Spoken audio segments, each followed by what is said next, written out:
Hello guys, ito po may i-flex lang po ako doon sa aking mga ah, dinownload. So, ito po yung terno ng kulay green na damit ng bata. Ito po yung pangloob niya.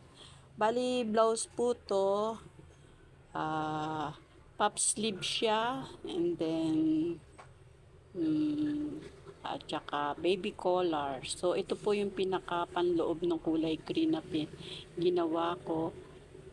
So, ngayon ko lang po napakita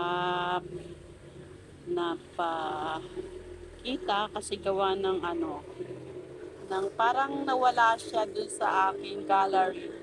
Parang na-delete ko. So, hinanap ko lang. So, ito na nga po siya ngayon. So, ayan po, nagkakat po tayo ng blouse. Ganyan po. Kumuha lang po muna tayo ng pinaka-front. And then, gagawa po tayo ng back. Ayan po yung back sa ilalim. Ayan po. Uh, Hindi po kasi pwedeng pantay yung front at saka yung sa armhole. So, kaya siya ay may konting uka. O yan, may back at may front na po tayo. So, gagawa naman po tayo ng pangalawa. Bali, ilalapat na lang po natin yung pinaka front dun sa sa tela para makakuha pa po tayo ng isang sa pampares. Kasi bali, dalawa po yung blouse. O yan po, pareho pong front yan. So, gagawa rin po tayo ng pinaka-back. Yung pinaka-back ko na yan, ayan. Ilalapat na lang po natin yan para, yan na po kasi ang silbing pattern ko. Yan, yan po ay back. Bali, ano po kasi ganyan lang po ako magpapastel. Kukuha po tayo ng collar.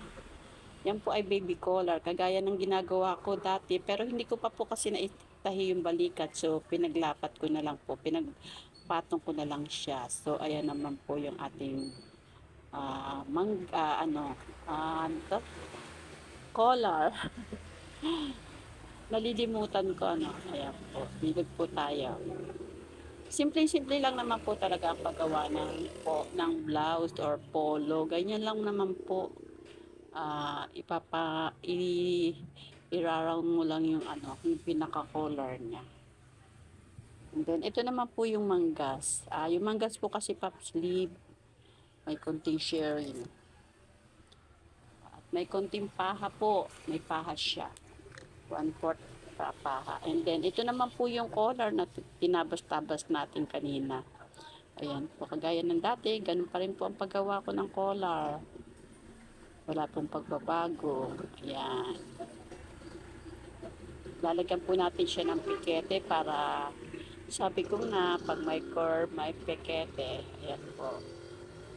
Kasi po yun nagpapaganda ng bilog ng kanyang collar pag may mga pikete-pikete. Hindi ko na po siya tinahin ng papaloob kasi masyadong maliit. Pero pag na-press po yan, maganda naman po siya. Pag na-plancha. Kakapit na po natin sa... So, ayan po, ikakapit na natin sa neck yung collar na ginawa natin. So, ayan po. Ganyan po ang pagkapit ng aking ginagawang collar. Kailangan pantay din po siya dun sa buttonhole kasi baka mamaya naghahatakan sila ba. And then pagkatapos po niya, nalalagyan na po natin siya ng bias tape. Ayan po, hindi ko na po napakita yung bias tape. Ayan na po, lalagyan na po natin siya ng pikete and then dadapa. Ayan po, lalagyan na po natin ng buttonhole. Thank you po.